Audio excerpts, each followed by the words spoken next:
Ser podcast.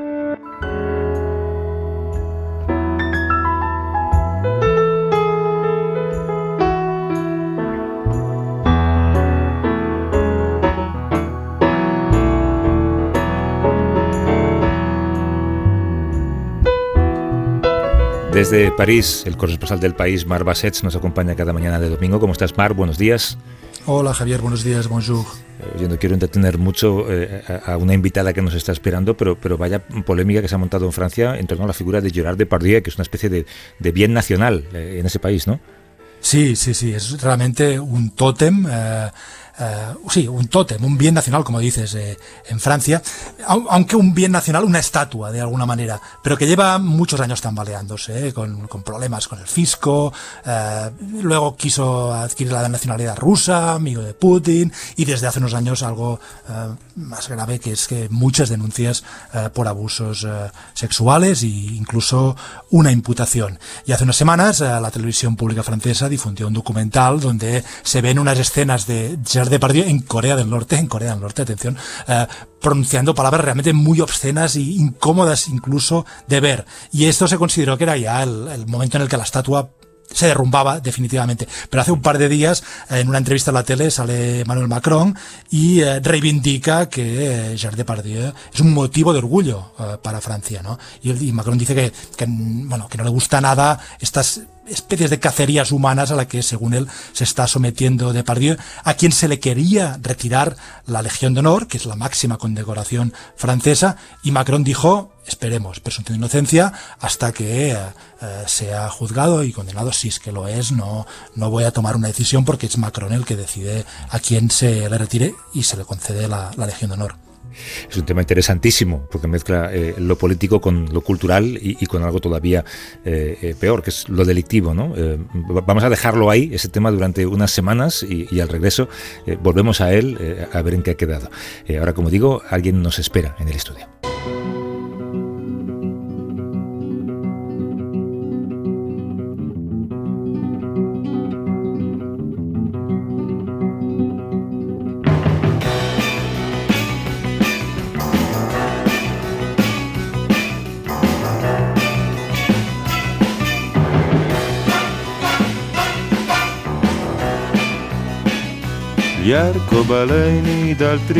En el estudio de Radio Madrid está nuestra invitada y le agradecemos además que haya madrugado para charlar sobre los deberes y asignaturas pendientes que el mundo tendrá que afrontar en materia de geopolítica en 2024. Queríamos una mirada amplia sobre el mundo para cerrar este año.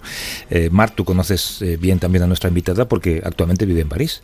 Pues Javier, es una mujer que ha sido ministra de Exteriores en España, que tiene una trayectoria larguísima en el campo internacional, en organizaciones internacionales, en la Organización Mundial de Comercio, en muchos años en la Comisión Europea, alguien que conjuga la experiencia política con la capacidad de pensar el mundo y pensar la geopolítica y las relaciones internacionales.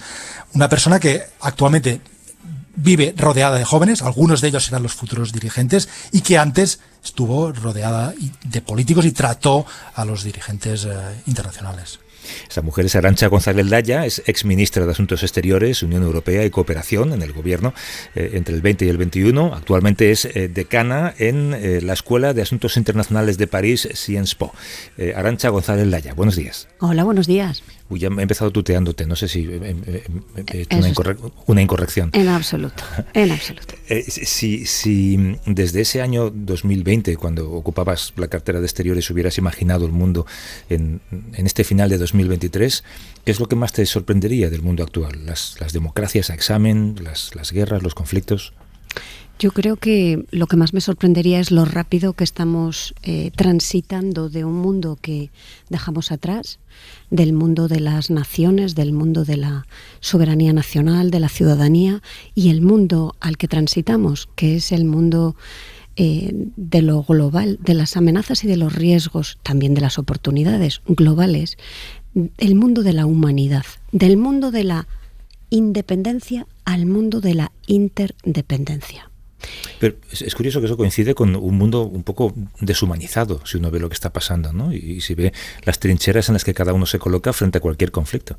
Así es, y lo que estamos viendo es un mundo que yo caracterizaría de impotente, donde las grandes potencias, que son muy pocas, tienen muchos problemas domésticos y miran más a sus países, se miran más el ombligo, y hay cada vez más pequeños países que empiezan a tener poder y con ese poder la capacidad de desestabilizar el mundo.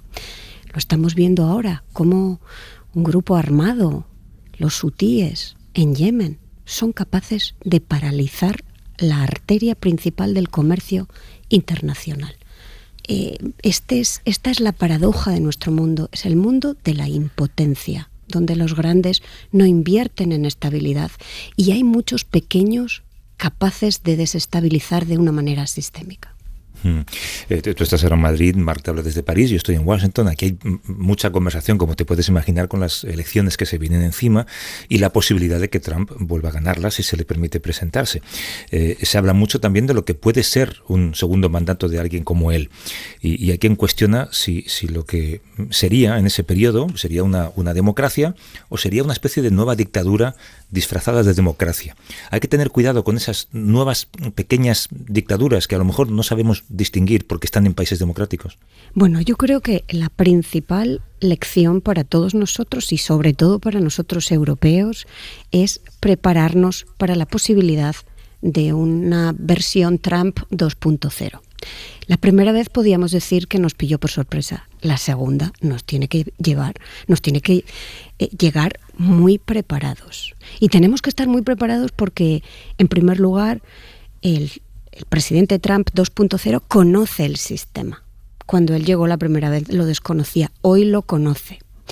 Porque hemos normalizado sus excesos, esos excesos que tanto nos sorprendían en su primera versión y que hoy casi los hemos integrado en como una, entre comillas, nueva normalidad. Y también tenemos que preocuparnos mucho porque aumenta el grado de polarización en la democracia que es Estados Unidos, con esta idea de que podemos avanzar hacia lo que llamamos democracias iliberales, que de algo sabemos también los europeos, porque ahí tenemos a Hungría. Este nuevo modelo donde la apariencia es una democracia, pero el funcionamiento, sobre todo con la erosión de las instituciones democráticas, es el iliberalismo. Esto nos tiene que preocupar y sobre todo nos tiene que llevar a estar preparados. ¿Y lo estamos ante el Trump 2.0?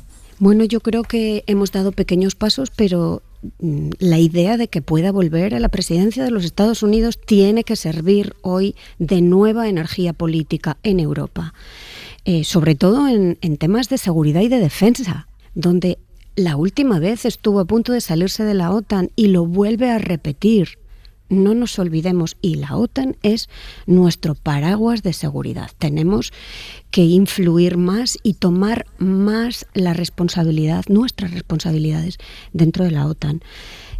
También en la economía, porque hemos visto, por cierto, no solamente durante la época Trump, también hemos visto cómo durante la época Biden, cuando había que tomar medidas desleales en comercio o en economía hacia la Unión Europea, Estados Unidos no lo ha dudado, ha tomado medidas desleales.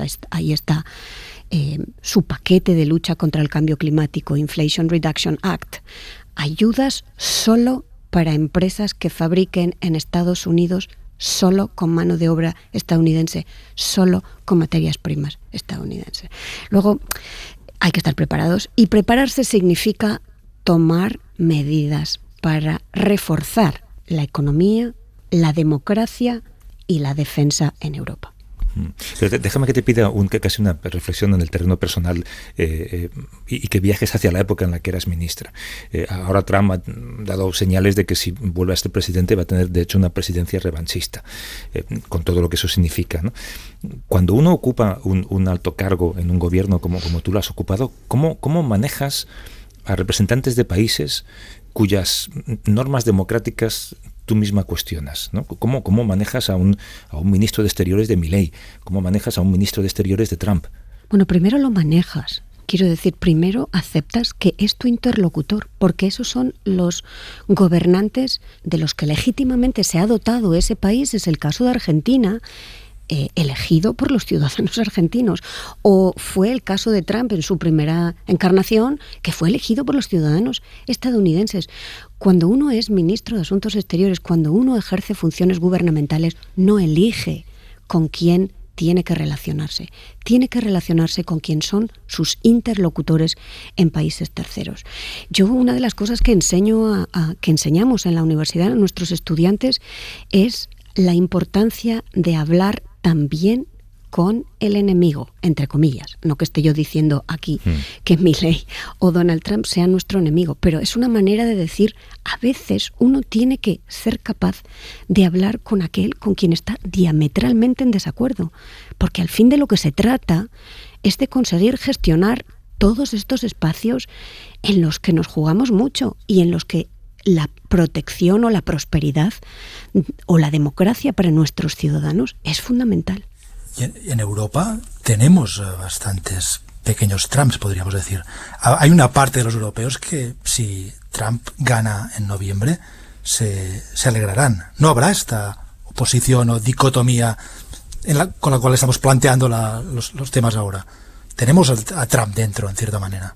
Así es, y eso también lo vivimos la última vez en la primera versión de Donald Trump. Había quien dentro de la Unión Europea de alguna manera se sentía más cercano o más reivindicado con las posturas políticas de Donald Trump.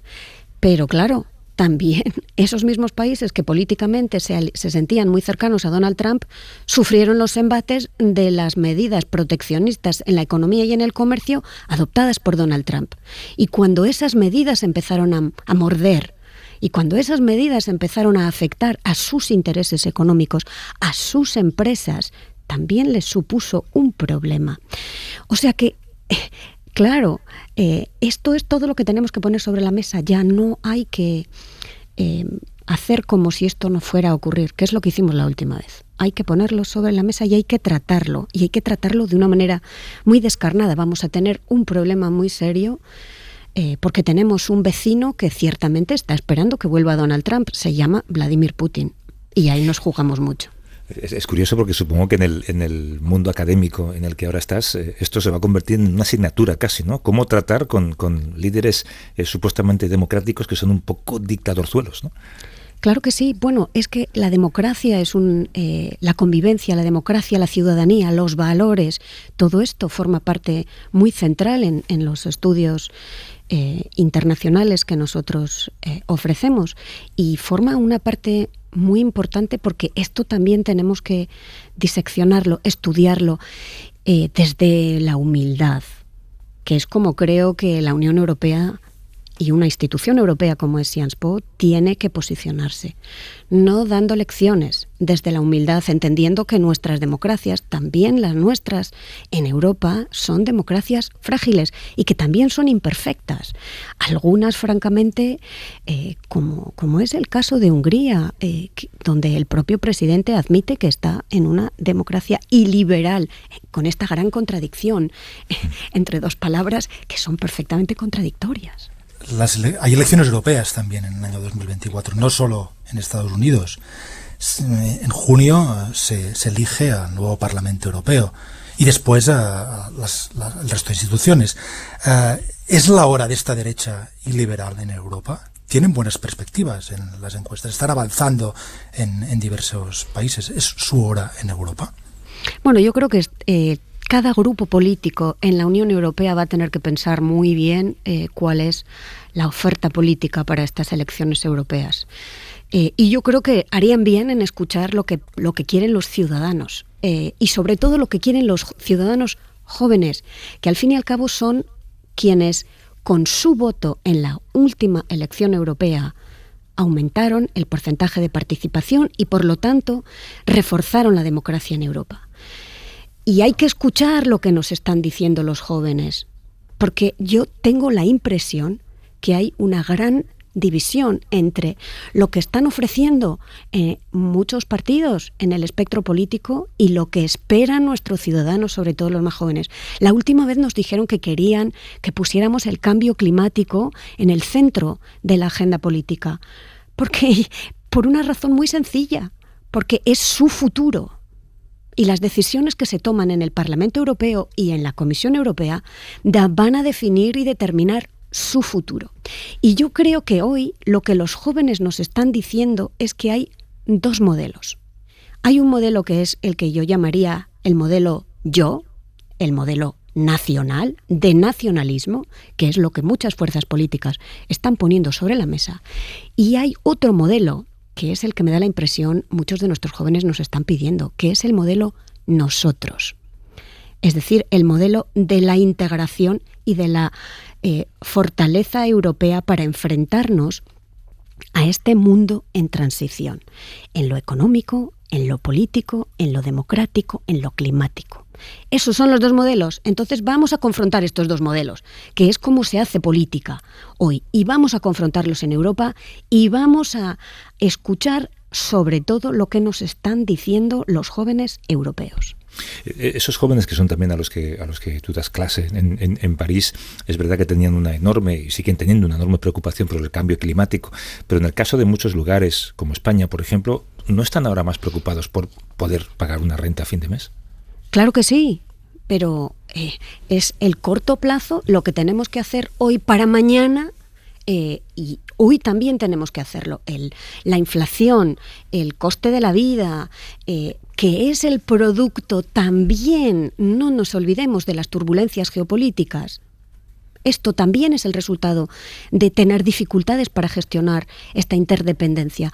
Porque ha habido un aumento brutal de los precios de la inflación. Porque ha habido, sobre todo en la Unión Europea, un aumento del precio de la energía. Nosotros somos consumidores netos de energía, hasta hace poco mucho más fósil, cada vez menos porque cada vez es más renovable. Tenemos que ser capaces de gestionar este corto plazo, pero invirtiendo por el medio y largo plazo, porque esta es la única manera de que la Unión Europea pueda ser este espacio específico único en el mundo. No es un país, no es una federación, no es una unión, digamos, donde se hayan fusionado todos estos países. Es un modelo específico. Si queremos que siga siendo este modelo específico, hay que dar respuestas al corto plazo, pero mirando a la inversión a medio y largo plazo. Entonces, ¿eres optimista ante estas elecciones europeas? Porque si este voto joven se moviliza con estas inquietudes que son bastante difieren, en tu opinión, del repliegue, de esa tendencia al repliegue al nacionalismo, cuando miras a estas elecciones que vienen ahora, ¿eres optimista? Yo lo que les digo a mis estudiantes es que no caigan en la trampa que muchos les tienden de tener que elegir entre ser optimista o ser pesimista. Quiero y yo, esto es lo que les ofrezco, porque esto es lo que yo vivo. Creo que hay que ser activista. Creo que tenemos que tener muy claro que estamos empoderados cada uno en nuestro pequeño lugar para contribuir a la respuesta. A mí una de las cosas que más me preocupa en estos momentos con nuestros jóvenes es este mensaje que nosotros estamos dando de desempoderamiento, de hay que hacer porque hay que hacer, hay que tomar esta vía porque hay que tomar esta vía, porque no hay otra. No es este el camino. El camino es entender que todos nosotros estamos empoderados, capacitados para influir en las decisiones que marquen nuestro futuro. Y evidentemente una de las grandes vías para hacerlo es la participación política en las próximas elecciones.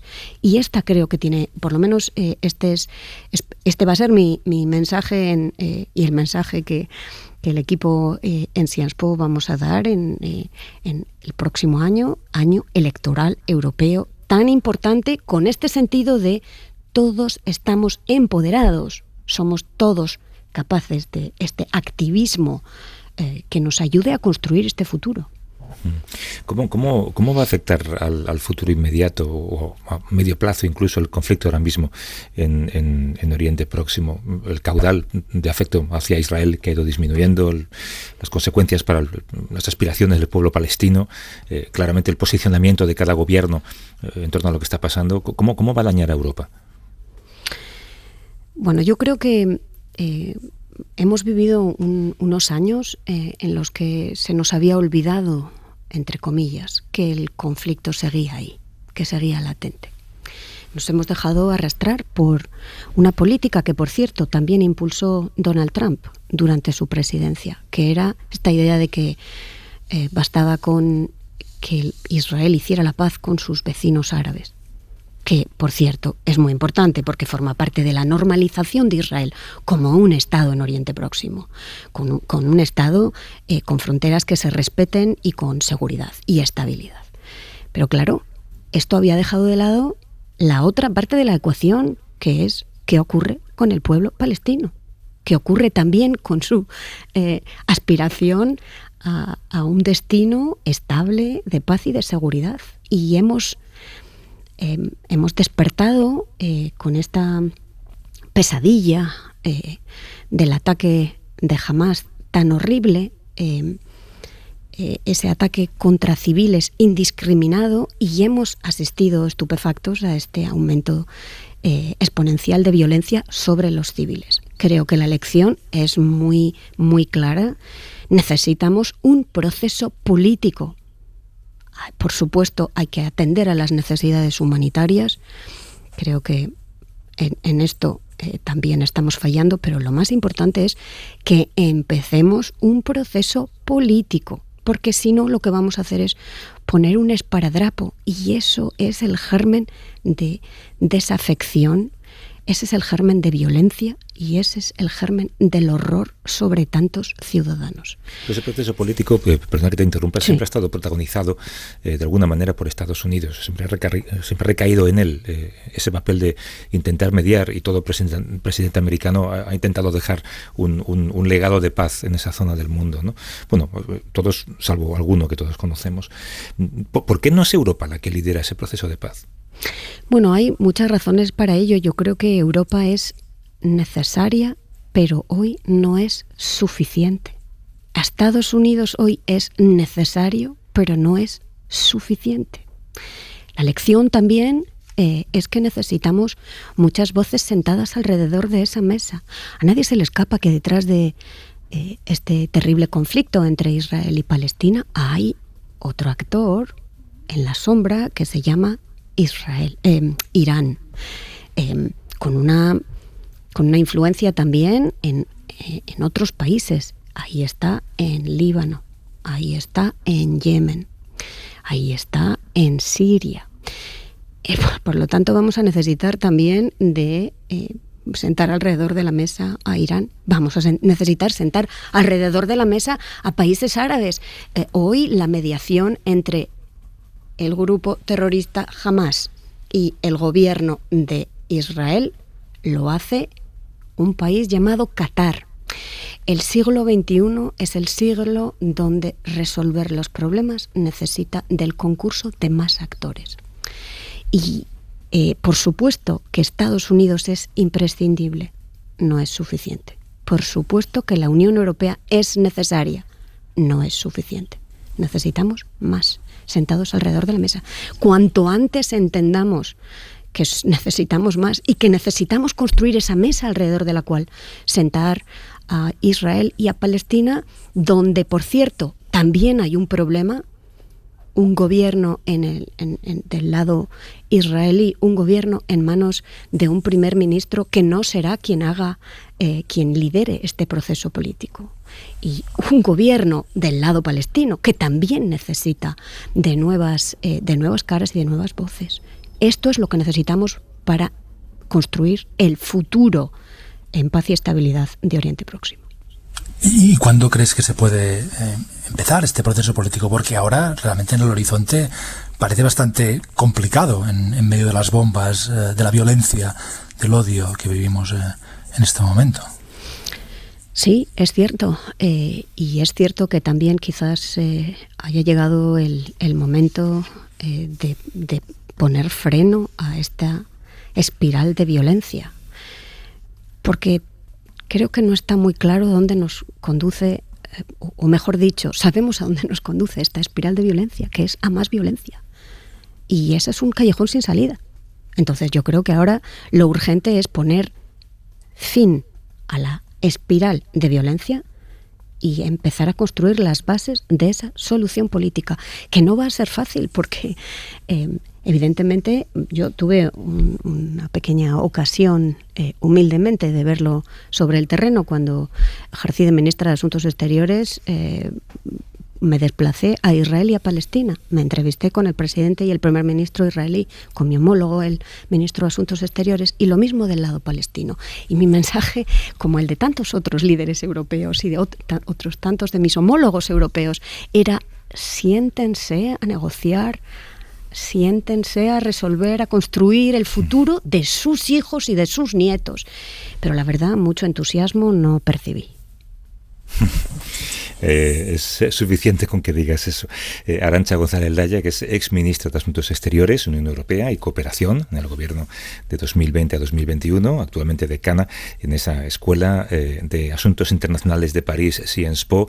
Tengo la tentación, Arantxa, de preguntarte dónde hay más debate: en un consejo de ministros, en un aula con jóvenes que estudian política internacional. Ciertamente, muchísimo más en un aula con estudiantes que se hacen muchísimas preguntas y que no tienen ningún problema en ponerlas en la mesa y tampoco tienen pudor en debatirlas y discutirlas en un proceso contradictorio. Pues me alegro, porque de ellos depende el mundo que viene. Gracias por acercarte a los estudios, Arantxa. Un abrazo fuerte. Un abrazo y hasta pronto. Hasta luego. Gracias.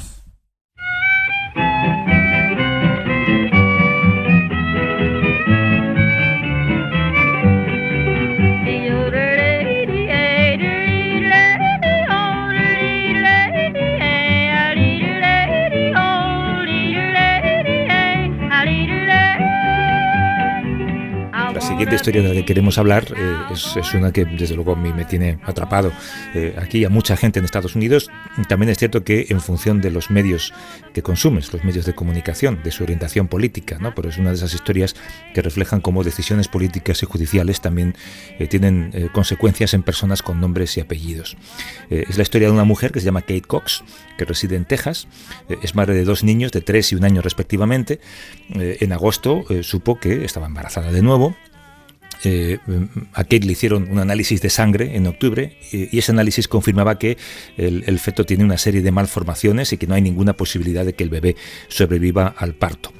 Ella no quería seguir adelante con el embarazo, un embarazo abocado obviamente al fracaso, y se plantea el problema, y es que la ley en Texas, por culpa de la decisión del Supremo que todos conocemos, Mark, no permite el aborto, y Kate se ve obligada a seguir con un embarazo que pone en peligro su salud. Sí, se ve obligada a seguir con este embarazo, y lo que hace es recurrir a un tribunal para que acogerse a las excepciones que la legislación de Texas permite. Muy pocas excepciones, porque es una ley muy restrictiva, pero ella intenta acogerse a las excepciones que ofrece la ley de Texas. Este tribunal de primera instancia le da la razón, pero luego el Tribunal Supremo de Texas le quita la razón y dice que no puede abortar. El caso es que Kate Cox se va a otro estado y allí aborta. Pero esto plantea el problema que está pasando en muchos lugares y a muchas mujeres, que desde que en el año 2022 el Tribunal Supremo de Estados Unidos acaba con la autorización a escala federal, a escala nacional del derecho al aborto y deja que cada estado legisle, pues muchos estados están imponiendo legislaciones hiper restrictivas en cuestión del aborto. Y es una cuestión que no es solo de Estados Unidos, sino que preocupa, impacta a escala global. Se te puede decir que en Francia, donde estoy, el presidente Emmanuel Macron, con un apoyo bastante amplio, realmente mayoritario de la Asamblea Nacional y del mundo político, ha propuesto introducir en la Constitución francesa el derecho al aborto, de forma que quede blindado, que esté consagrado en la Constitución, y protegerlo ante posibles cambios de mayoría, llegadas en el futuro de partidos que quieran suprimirlo, y esto se justifica por lo que ha sucedido en Estados Unidos. Este caso de Kate Cox se ha convertido, como decía, en el último símbolo de las crecientes restricciones al aborto en Estados Unidos. Nos acompaña Alejandra Soto, que es periodista y directora de medios latinos de Planned Parenthood. Nos atiende desde Nueva York, son 6 horas menos y se lo agradecemos. Alejandra, buenos días. Muy buenos días. Esto, tal y como contaba Mark, es resultado de la derogación de la histórica sentencia de Roe versus Wade, que era el derecho constitucional al aborto en Estados Unidos. Esto ocurrió el año pasado, hace año y medio aproximadamente. Hablamos de este caso en particular, pero ¿qué consecuencias está teniendo esta derogación en general? Miren, la realidad en Estados Unidos es que estamos en un país fracturado, no hay otra forma de decirlo, en cuanto a salud reproductiva. ¿Y por qué digo fracturado?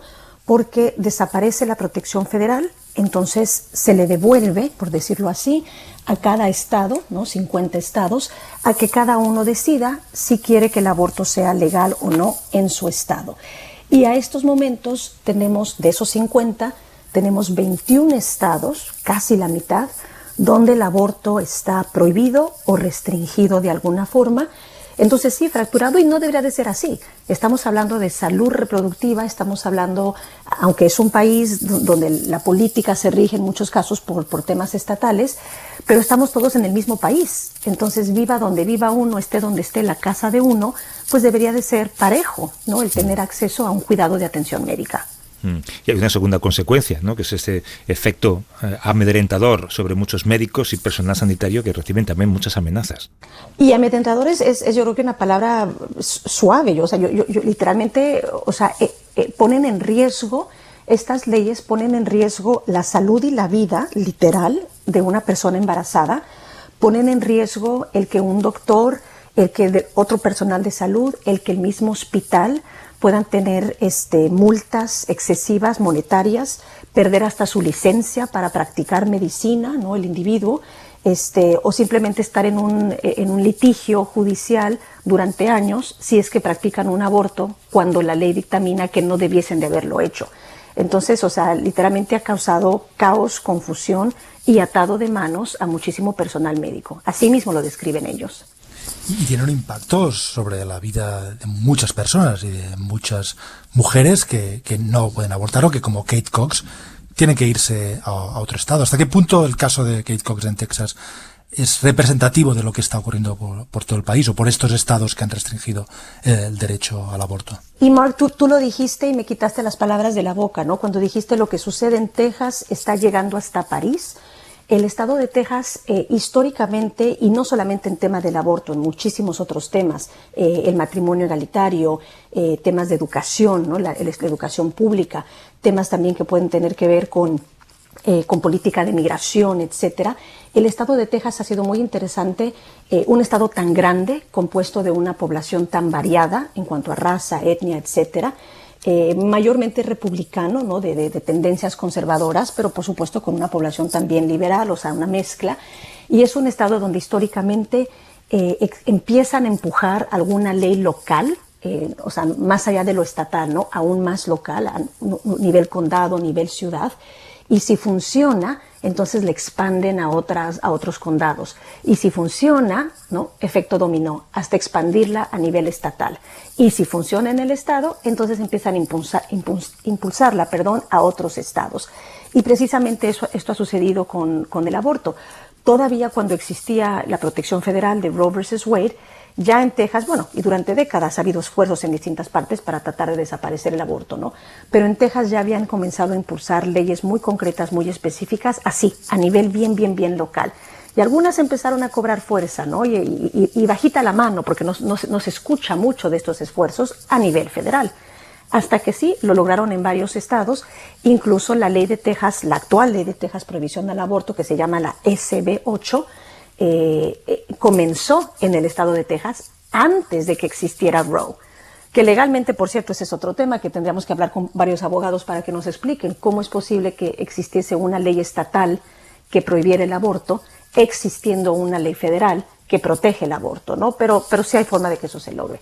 Entonces eso fue lo que sucedió en Texas y precisamente, cobró fuerza ese movimiento, eso fue lo que alentó o envalentó más bien al movimiento en contra del aborto para presentarlo a nivel federal, para empujarlo en tribunales, llegó a la Corte Suprema y aquí estamos, ¿no? Sin Roe versus Wade. Yo no sé hasta qué punto, y no sé si tú lo imaginas, Alejandra, hasta qué punto esto va a formar parte del debate político frente a las próximas elecciones de este año que empieza.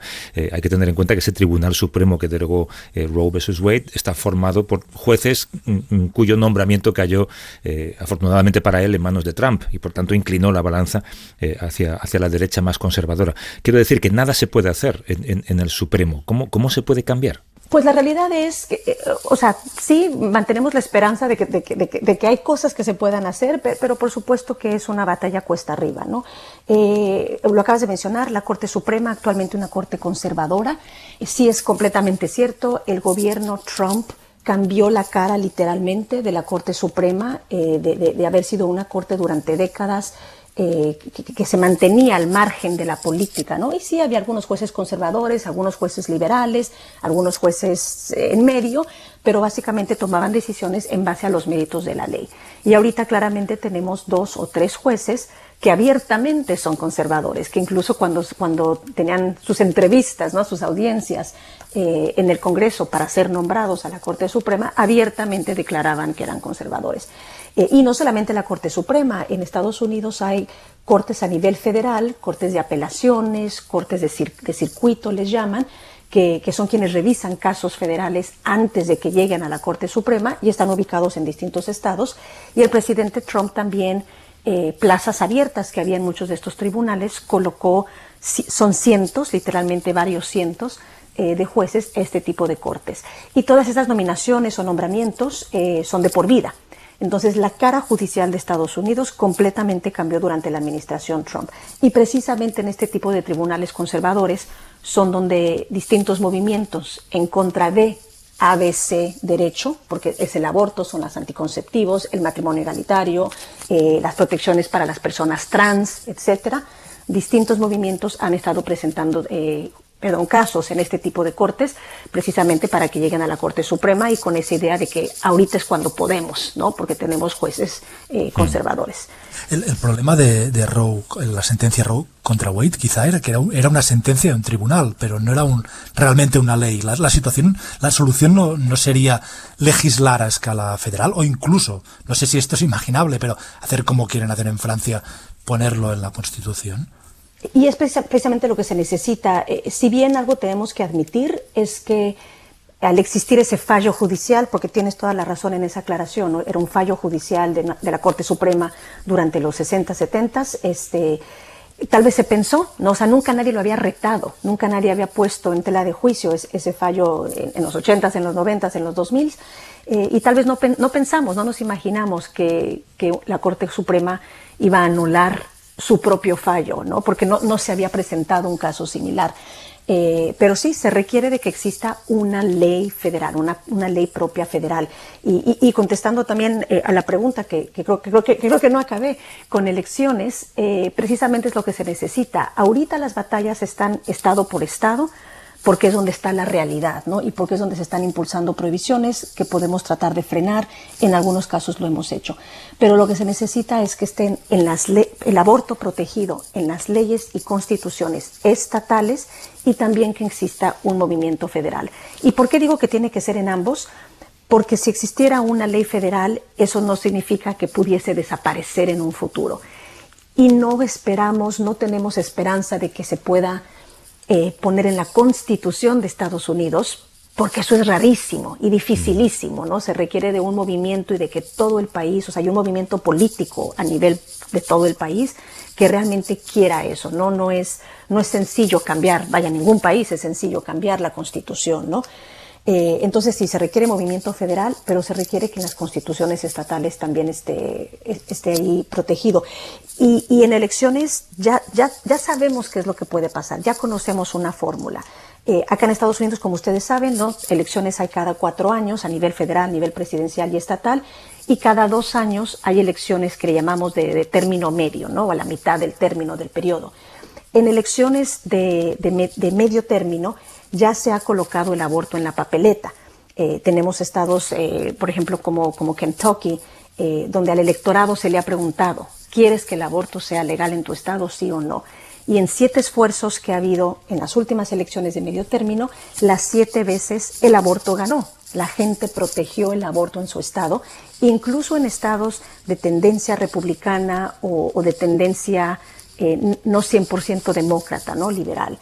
Entonces, ese es el esfuerzo para el próximo año. Tenemos los ojos puestos en Maryland, en Nueva York, en Arizona, Nevada, en Florida, un estado muy clave, donde se están ya solicitando firmas del electorado, que es lo que se requiere para colocar algo en la boleta electoral, con miras a que la misma gente diga, dejemos de hacerle caso a los legisladores y gobernadores, qué es lo que el estadounidense quiere en su estado. No olvidemos nunca además que esta prohibición del aborto pone en peligro la salud reproductiva de millones de mujeres y niñas, pero afecta sobre todo a las clases más desfavorecidas.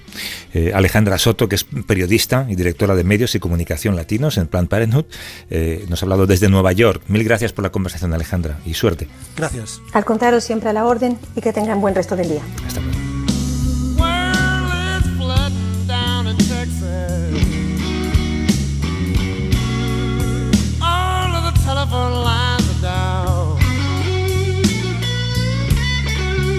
Bueno, Mar, pues te dejamos descansar una semana, un par de semanas. ¿Vuelves a España en Navidad?